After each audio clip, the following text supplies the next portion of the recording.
questioni vaccinali come non accadeva da diverso tempo. Assolutamente sì, la malattia continua a tirare sulla testa, noi stiamo valutando un notevole incremento dei positivi sui tamponi. L'incremento magari è dovuto dal fatto che la valutazione con il tampone viene fatta in maniera più mirata, perché chi si rivolge a noi spesso è sintomatico, però vuol dire che in questi giorni siamo arrivati a isolare anche oltre 1000 positivi. Questo è un grosso sacrificio, un grosso problema che dobbiamo affrontare con un'attenzione particolare alle linee di tamponamento, che noi stavamo mettendo un attimino in stand-by, vista e considerata la stagione, visto e considerato una serie di problematiche anche per il personale, e invece dobbiamo tenere attenzionati e naturalmente anche potenziare. Non c'è soltanto il Covid, ci sono altre due situazioni che vi stanno un attimo mettendo, non dico già in allarme, però comunque sì, insomma, stanno accendendo la vostra attenzione. Sicuramente sì, direi che in questo periodo ci sono, non solo qui da noi, tanto le problematiche derivanti al vaiolo delle scimmie, il monkeypox, che ha colpito in alcune situazioni sia in giro in tutto il Veneto. Anche noi non siamo esenti da questa problematica, anche se in maniera abbastanza contenuta. Abbiamo isolato fino adesso in maniera certa solo 3 casi, abbiamo fatto tutte quelle che sono le misure di sanità pubblica necessarie e direi che il problema è sotto controllo.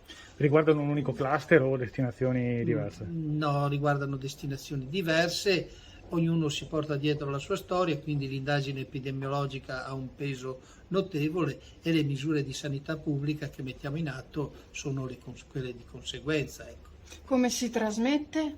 È una trasmissione diretta da persona e quindi vanno messe in atto tutte le cautele nei rapporti interumani stretti. Ecco. E poi c'è un'altra situazione nuova, diciamo, anche unica rispetto ad altre regioni. Beh, siccome non ci facciamo mancare nulla, scusatemi la battuta, abbiamo isolato proprio in questi giorni una variante molto particolare del genere Candida. I Candida sono dei lieviti, sono dei funghi e quindi sono già di per sé abbastanza preoccupanti. Noi su un cittadino veneziano che lavorava all'estero e che ha avuto un problema, è stato ricoverato in un ospedale e nel ritornare nelle nostre cure, sotto le nostre cure abbiamo diagnosticato una Candida aurea. La Candida direi che è abbastanza comune tra di noi, il piede d'atleta è una delle cose che la contraddistingue, in questo caso è un fungo molto, molto resistente ed è il primo isolamento che avviene nel Veneto. È anche molto contagioso?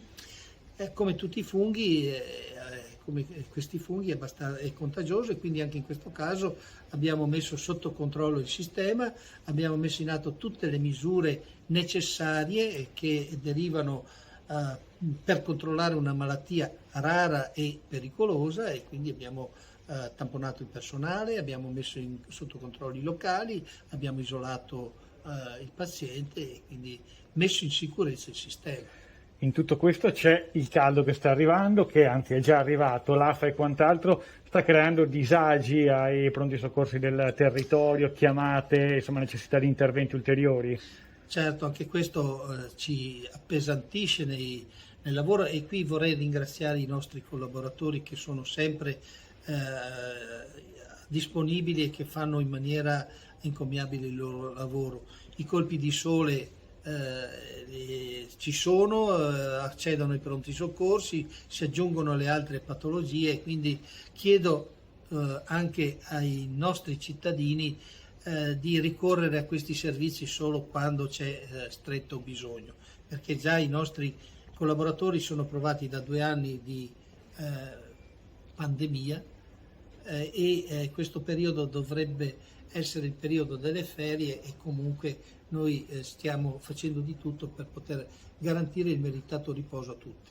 Direttore, per quanto riguarda ancora il Covid, sono sempre di più le persone che comunque utilizzano meno la mascherina, ci si dà più spesso la mano, insomma si è allentata un po' la presa. Lei si sente di dire qualcosa in tal senso? Ma cosa volete che vi dica? È una malattia con la quale dovremo cominciare a convivere e anche questo è un segnale.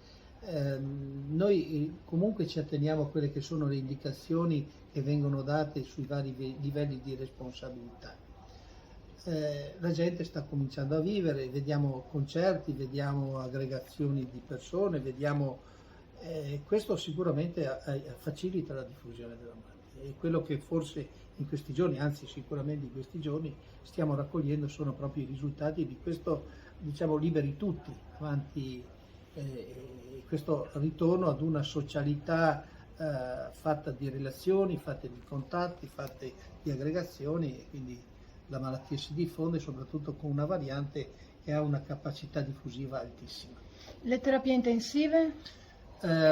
Se vogliamo dire ringraziando Dio e soprattutto ringraziando anche i nostri collaboratori, le terapie intensive sono ancora vuote con queste problematiche, anche perché poi il fatto di muoversi, il fatto di socializzare comporta altri rischi e comunque le terapie intensive sono sotto pressione ancora.